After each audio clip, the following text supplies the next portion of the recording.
Apocalypse chapitre 18, verset 3 et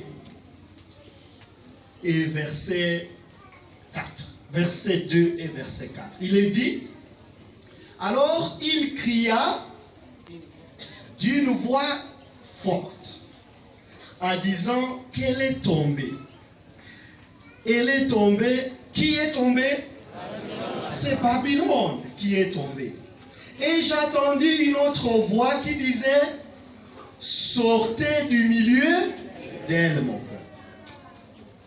Aujourd'hui, nous allons essayer de parler de la relation entre l'Internet et Babylone. À l'origine de Babylone, nous avons Babel.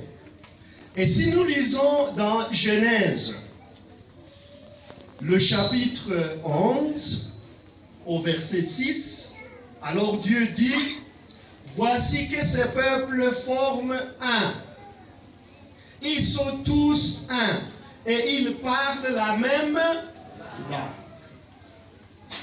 Verset 8, allons, descendons là. Confondons quoi? Confondons leur langage. Et le verset 9 dit, c'est pourquoi on a appelé ces lieux Babel. Qu'est-ce qui est donc à l'origine de Babel? Babel signifie confusion. Et qu'est-ce qui est à l'origine de la confusion? Qu'est-ce qui a confondu les gens? C'était un problème de communication. Si vous essayez de relire ce qui est là, le serpent vient, il lui dit quoi? Le Seigneur a-t-il réellement dit? La communication a commencé, n'est-ce pas? Et à la femme de répondre, oui, voici ce qu'il a dit. Communication. Et au serpent de dire, non, vous ne mourrez point. Mais, donc, la communication est à l'origine de la confusion. C'est pour cela que nous avons intitulé Internet et Babylone. Si vous voulez, vous pouvez remplacer Babylone par confusion. Donc nous apprenons aujourd'hui concernant l'Internet et quoi? Et la confusion. Vous savez, l'outil de communication, le plus grand outil de communication que nous avons aujourd'hui s'appelle comment? Internet. C'est cet outil. C'est qui encore donc? La confusion. Sortez du milieu d'elle, mon peuple. Je sais que tous ceux qui ont Internet avec moi sont en train maintenant de se dire, veut-il nous dire de nous déconnecter?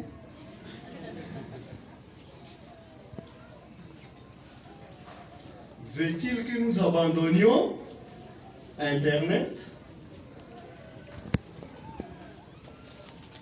S'il faut que nous quittions Babylone, s'il faut que nous quittions la confusion, s'il faut que nous puissions quitter l'outil qui sème la confusion au monde, comment devrions-nous le faire? C'est la question que nous allons discuter ce matin. Prions. Dieu Tout-Puissant et Père éternel, nous sommes venus devant toi pour apprendre de toi. Nous invitons ton Saint-Esprit afin qu'il puisse nous enseigner. Au nom de Jésus-Christ. Sortez du milieu. Je préparais 3 principes qui vont nous permettre de quitter la confusion de Babylone. Le premier principe, il se trouve à Osée chapitre 4, verset 6. Osée chapitre 4, verset 6. Il est dit, mon peuple périt, mon peuple est détruit. Pourquoi? Parce qu'il lui manque la connaissance. Lorsque nous parlons d'Internet, es-tu sûr que tu connais de quoi tu parles? Suis-je vraiment sûr que je maîtrise de quoi je parle? Lorsque je raconte à mes amis, j'ai lu à l'internet que, et ça devient comme parole d'évangile. Sais-je de quoi je parle?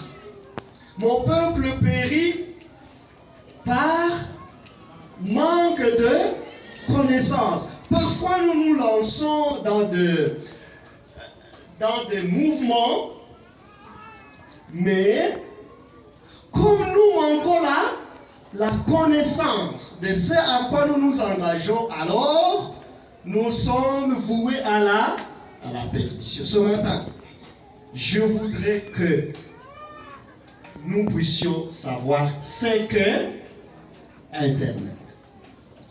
Et dès lors que nous saurons de quoi il s'agit, eh bien, nous saurons de quoi nous parlons.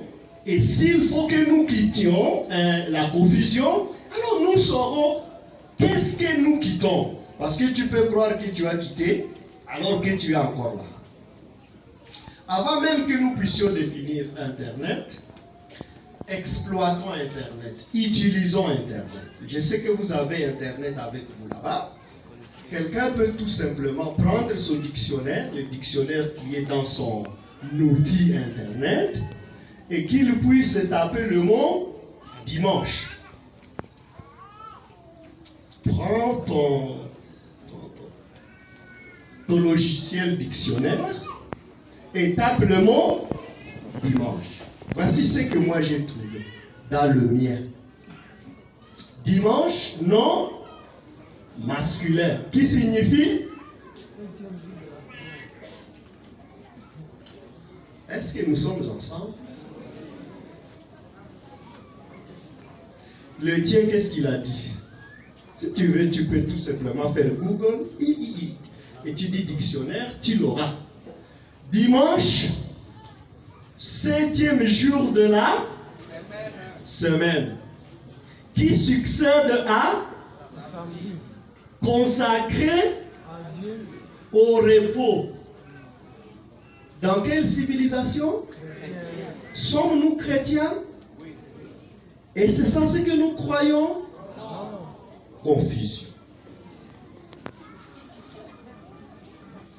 Et quelqu'un qui n'a qu'Internet comme référence, qu'est-ce qu'il dira?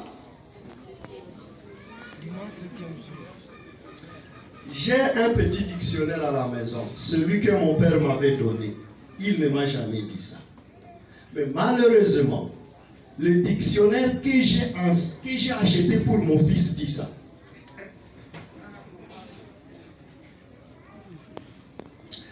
Qui dit le dictionnaire que tu as acheté à ton fils, papa?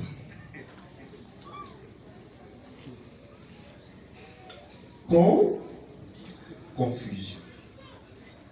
Je vous ai dit, avant que nous puissions définir Internet, allons-y, voyons ce qui s'y trouve. Et puis donc, définissons Internet. Voici Internet. On n'a pas besoin de beaucoup de mots. C'est ton poste de radio, c'est ton téléphone, c'est ton imprimante, c'est ta voiture, c'est l'avion que tu prends. C'est quoi aussi? Qui voit quelque chose d'autre? C'est ta montre, c'est ton téléphone fixe, c'est ton horloge. C'est quoi aussi? C'est l'ampoule qui est dans ta chambre.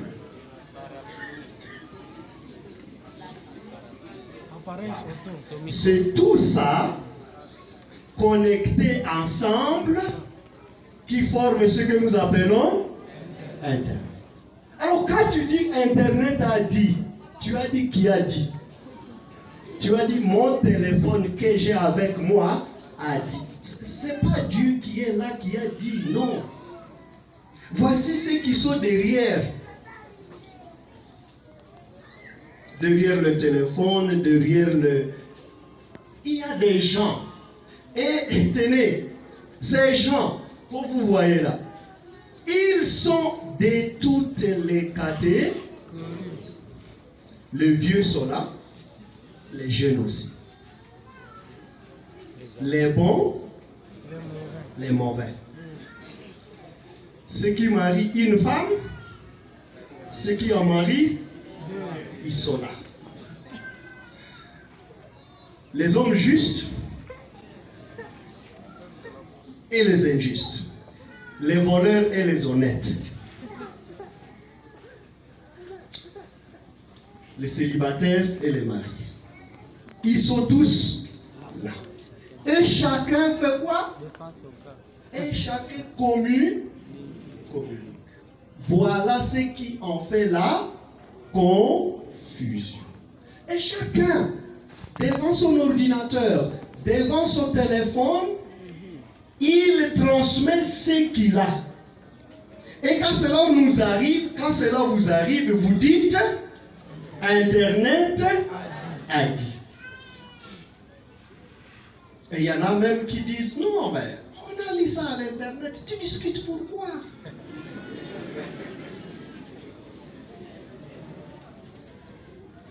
Nous avons lu ça à l'Internet. Tu es en train de discuter. Pourquoi?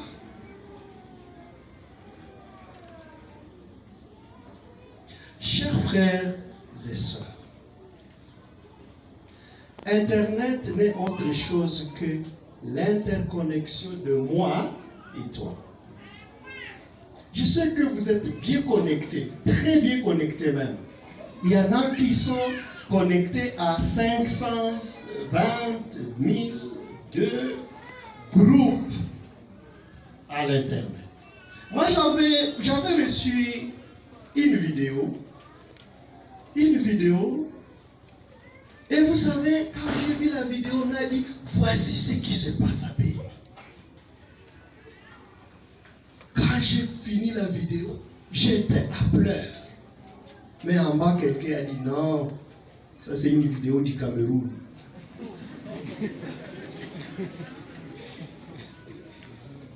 Et il a dit, voyez, à la 2e minute de la vidéo, est-ce qu'il y a un bâtiment comme ça au Cameroun? À Béni. Ça se passe où? Au Cameroun. Alors qu'il y avait des gens qui avaient déjà dit que voilà ce qui vient de se passer. Si mon frère qui est en train de me filmer ici le veut, il peut changer mon arrière-plan et mettre la maison blanche. Et il va dire, Massivi est en train d'enseigner en direct de la maison blanche. S'il le veut. Et mon frère là va dire, non, mais ce monsieur, oui, l'Internet a dit. Est-ce pourtant parce que l'Internet a dit que c'est vrai? Confusion. Mon peuple périt par manque de connaissance. Voilà le premier principe. Soyons conscients de ce qu'est Internet. Enseignons à nos frères, à nos sœurs, à nos enfants ce que c'est Internet. Pour qu'ils comprennent. Et en participant, ils savent à quoi ils sont en train de participer.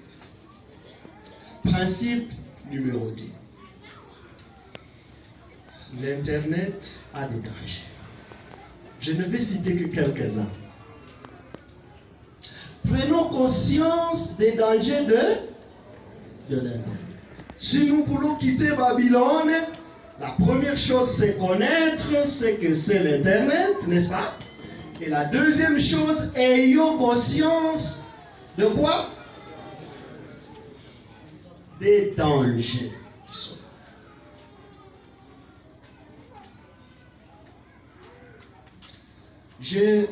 ouvert un site qui est intitulé « Comment savoir, comment dénicher un fake news ». C'est devenu vraiment très commun, n'est-ce pas? Quelqu'un affiche une image, une information, et un autre vient, il dit fake news. Qu'est-ce que signifie fake news? Ah, j'ai vu même quelqu'un qui a dit, oui, l'internet a dit, on a même dit que ça c'est fake news. C'est vrai, on a même dit que c'est fake news.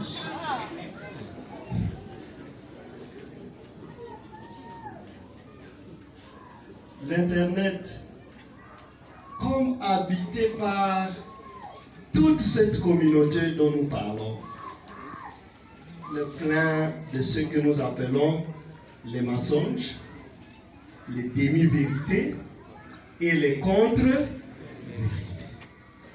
Faisons attention. 2. L'Internet, c'est l'obésité informationnelle. S'il y avait des microscopes pour vérifier, pour tester chacun d'entre nous, on trouverait plus d'informations que ce dont vous avez besoin. La surinformation.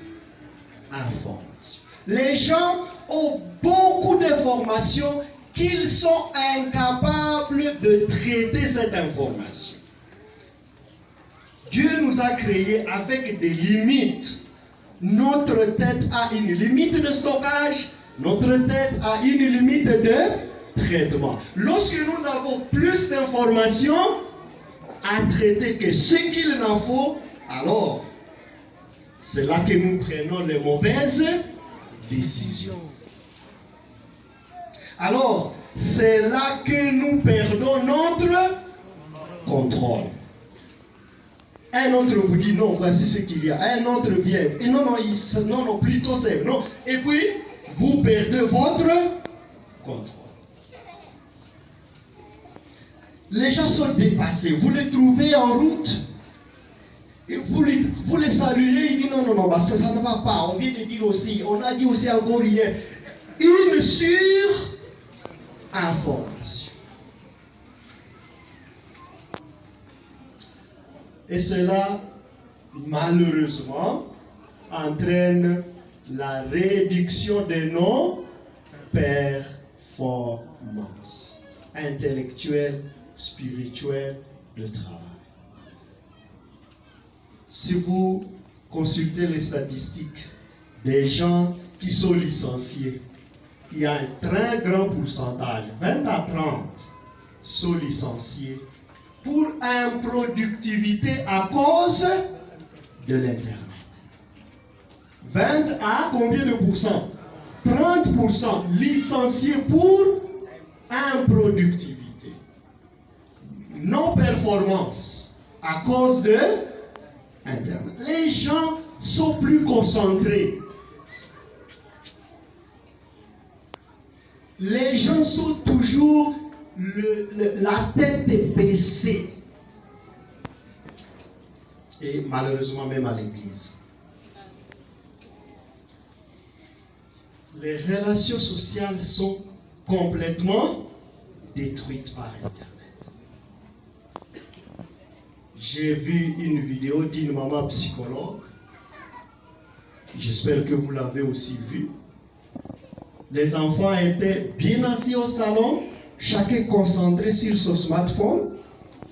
On est venu, on a changé tous les couverts, toutes les chaises. Aucun enfant n'a remarqué. Les parents ont invité même des visiteurs à la maison. 30 minutes après, aucun enfant n'a constaté. Ce que les enfants ont pu constater, ce n'était que la coupure d'Internet.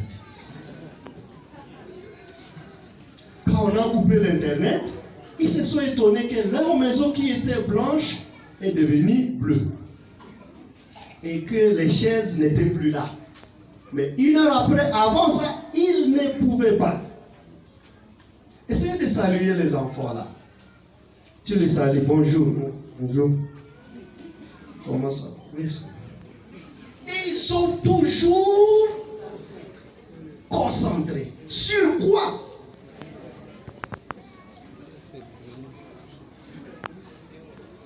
Ils respectent. D'autres sont devenus très solitaires. Très solitaires. Vous entrez au salon, vous les saluez. La réponse c'est il sort du salon. Parce qu'il ne veut pas être avec des gens. Il veut être seul.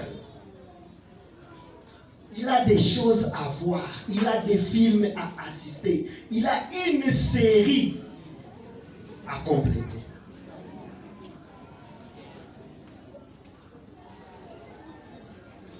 L'Internet, c'est devenu ce que nous appelons une drogue sans chimie. Une drogue sans... Les gens sont drogués, mais il n'y a pas de chimie. Hein? Ils n'ont rien bu, mais vous le trouvez le matin, les yeux rouges. Très rouges même. Il est incapable de faire quoi? Quoi que ce soit. Et pourquoi?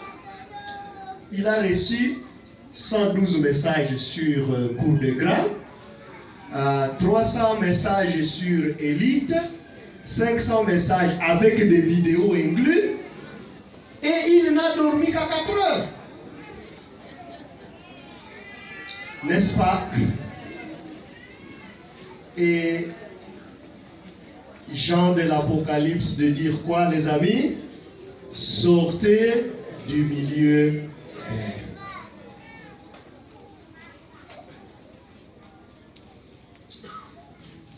Je voudrais que nous puissions passer sans tarder pour finir au principe numéro combien? Est-ce que vous vous souvenez encore du principe 1 et 2?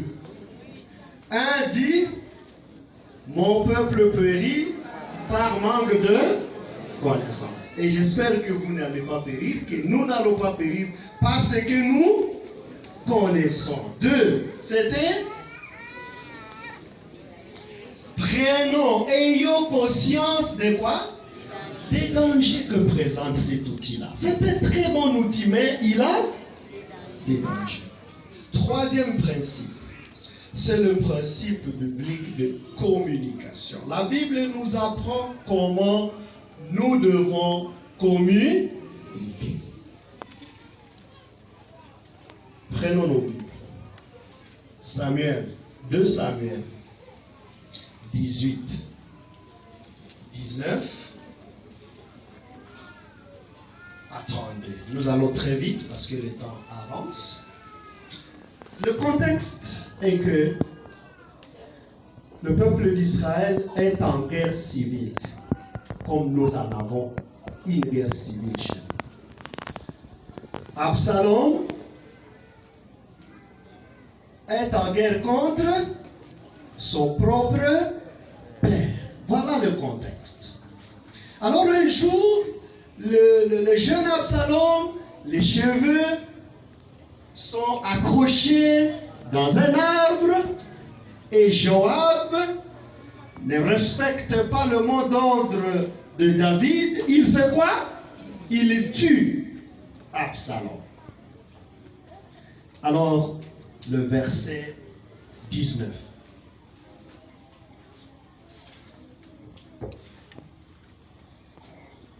Disons, nous sommes à 2 Samuel, chapitre combien? 18, le verset. Achimat, fils de Sadok, dit à Joab, permets-moi de courir annoncer la nouvelle au roi que l'Éternel lui a rendu justice. Va. Joab lui répondit. Sommes-nous ensemble? Qu'est-ce que Joab lui répondit?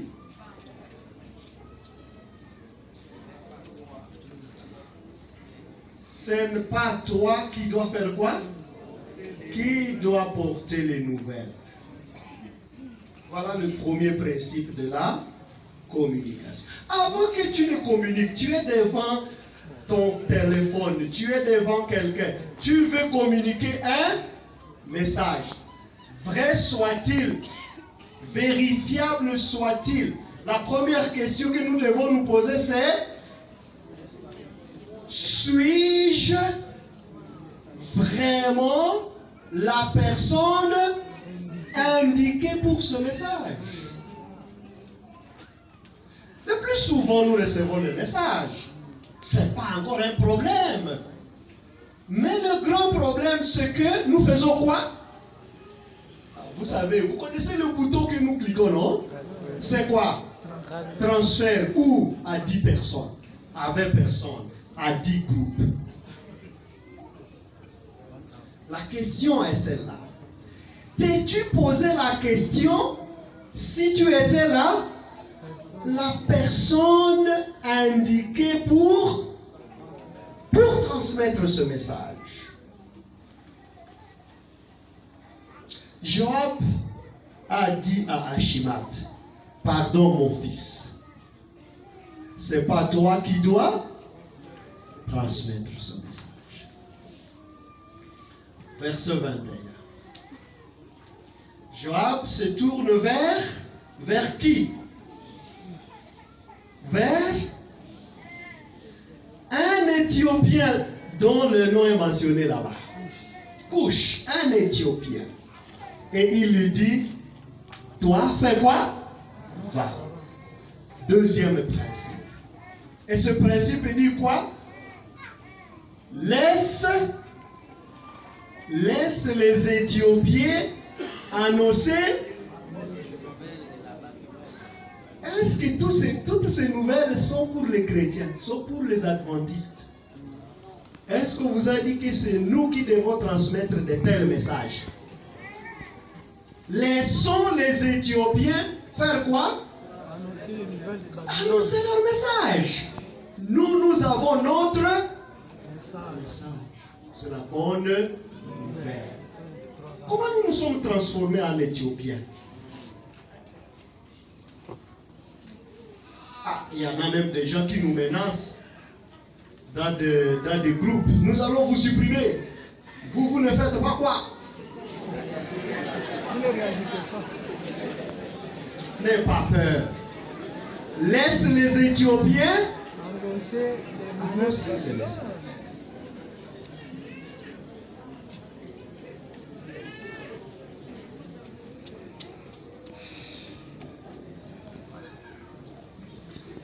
Toujours verset 21, finissons le verset 21. Il est dit: Joab dit à un Éthiopien: va raconter au roi quoi? Ce que tu as vu. Va, raconte ce que tu as vu. Est-ce que tu as vu ce que tu racontes?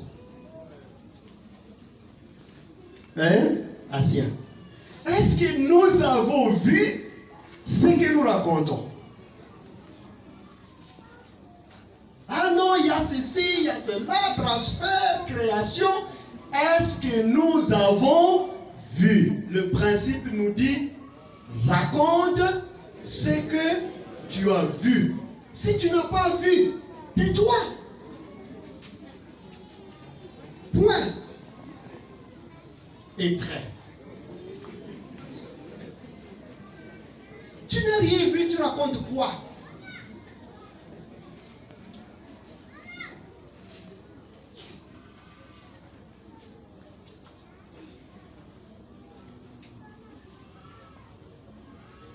Le principe suivant.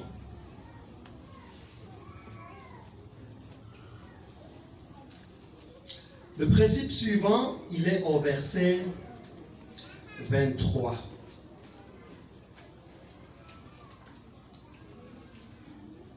Verset 23. J'ai un petit problème, ça a sauté, mais il y a le principe. Vous n'allez pas les suivre là-bas. Suivons-les dans la Bible. Principe numéro 4. Au verset combien? 23. Lisons.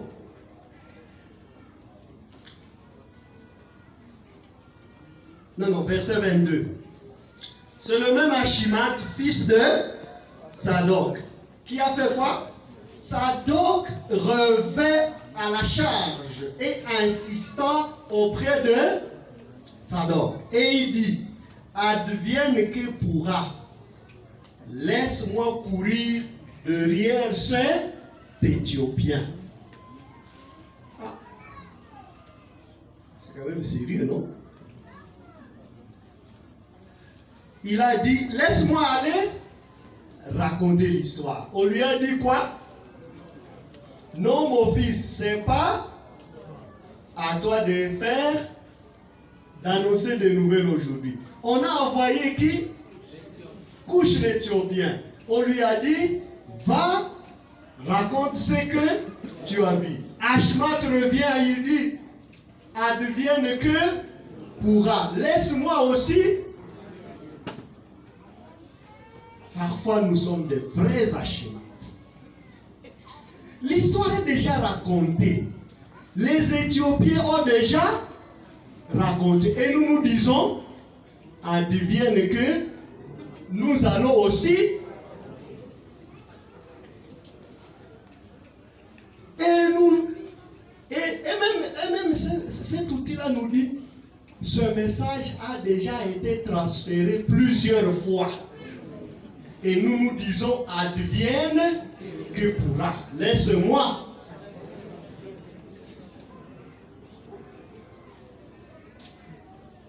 Nous n'avons pas transmettre vraiment. Alors, est-ce que nous sommes ensemble? Bien. Est-ce que nous manquons quoi? Transmettre. Pour que nous disions, advienne que pourra. Alors qu'on vous a déjà dit, on vous informe, ce message a déjà été transformé plus de 250 fois. Vous dites, je serai le 251e. Advienne que pourra.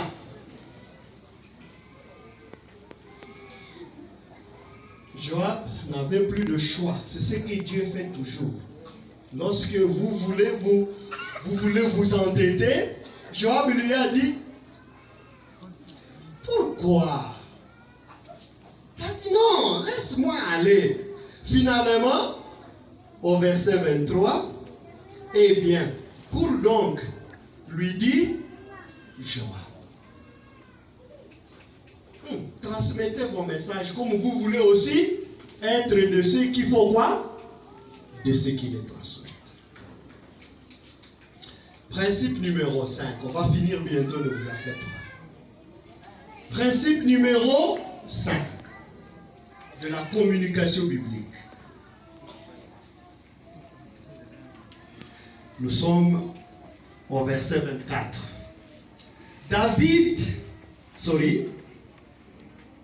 Le verset 23 toujours, Ashmat s'élança du chemin de la plaine du Jourdain et faisant quoi?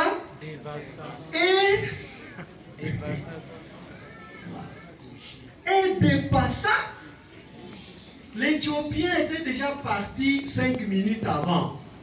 Mais comme lui connaissait le chemin, il a dit non. Comme il passe par la route des montagnes, moi je fais quoi? Je prends la route de la plaine. Et il courut. David était assis entre la porte extérieure et le rempart. Soudain, la sentinelle vint, dit à David, je vois quelqu'un qui vient. Et David lui pose la question, comment le vois-tu? Il dit, ça doit être qui? Ashmat. La façon dont il court doit être qui? Monsieur Ashmat. Et qu'est-ce que David dit? S'il est seul, il fait quoi?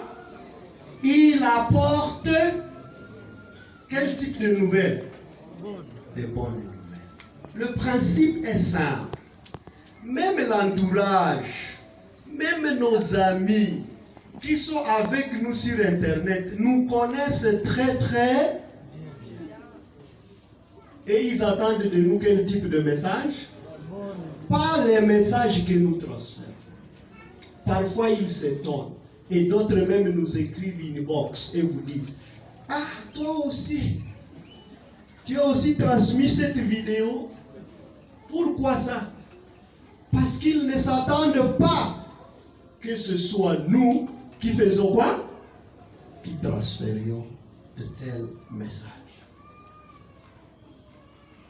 Ayons conscience de notre identité. Comme Ashmat a couru, sixième, avant-dernier principe, comme Ashmat a couru très rapidement, il a dévancé Couche l'Éthiopien. Et il est arrivé le premier. Et il a dit au roi: sois béni éternel, le Dieu qui t'a donné la victoire. Verset 29. Allons-y ensemble. Le roi lui demanda: est-ce que le jeune Absalom est sain et sauf? Souvenez-vous, on a dit au principe 3, raconte ce que tu as vu.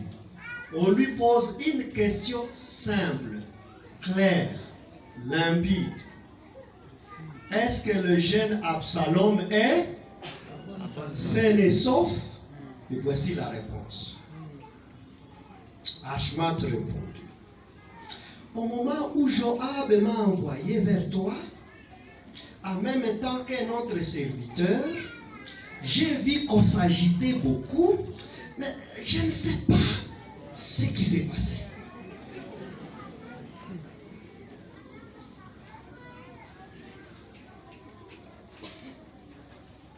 Au moment où j'ai aperçu un grand tumulte, au moment où Joab envoya le serviteur du roi, c'est qui le serviteur du roi? C'est Couche. Et moi, ton serviteur, mais je ne sais ce que c'était. Un messager sans message. Quel est le message qu'il a donné?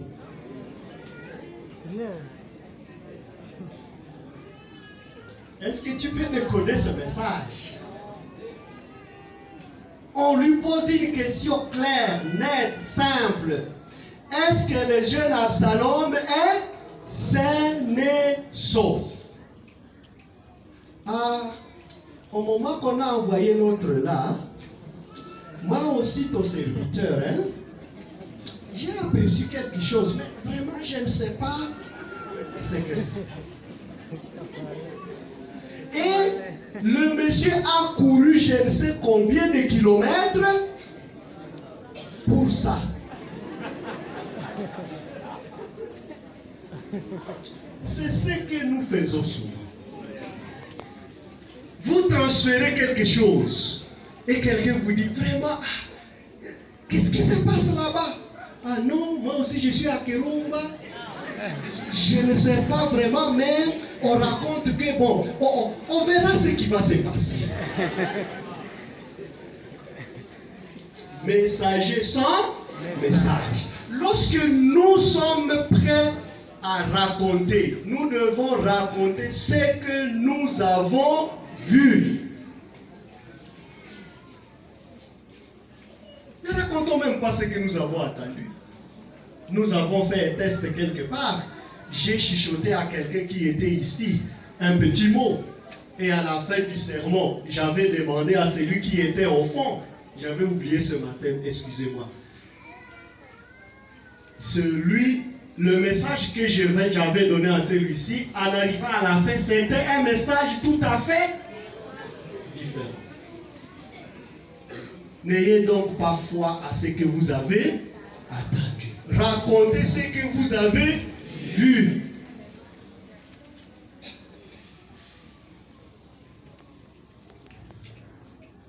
Et le roi lui dit, mets-toi là-bas. C'est intéressant, n'est-ce pas? Le roi a compris que c'était un messager. Et il lui a dit, fais quoi? Lorsque quelqu'un te transfère des idioties, dis-lui quoi? Mets-toi là-bas. Nous attendons la vraie version. Ne t'agite pas pour de tels messages. Quelqu'un te dit qu'il est à Kirumba et que ce qu'il est en train de te raconter est où? À Bunia. Et toi, tu t'agites pour ça? Dis-lui tout simplement, mets-toi. Tu es un messager sans message. L'autre arrive.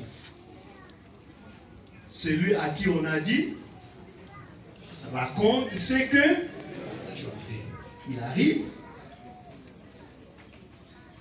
Il dit. On lui pose la même question. Le jeune Absalom est-il sain et sauf? C'est le verset 32.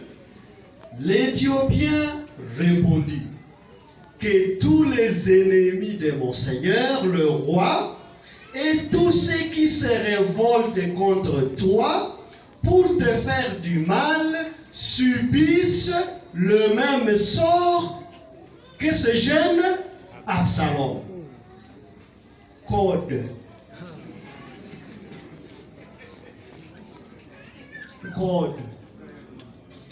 Lorsque nous racontons des histoires, le plus souvent nous les racontons d'une manière sèche, d'une manière très inappropriée, sans respecter les codes.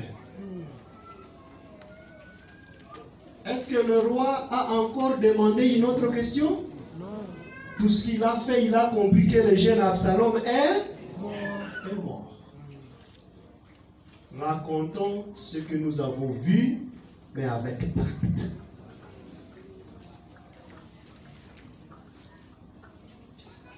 Alors que nous vivons les temps les plus difficiles, les temps de contre-vérité, les temps où il est difficile de connaître ce qui est vérité et ce qui ne l'est pas. Les temps de demi-vérité, les temps de contre-vérité, les temps de la surcharge informationnelle. Prions que Dieu nous aide par son esprit à discerner quoi dire, quoi écouter et quoi transmettre pour son honneur. Amen.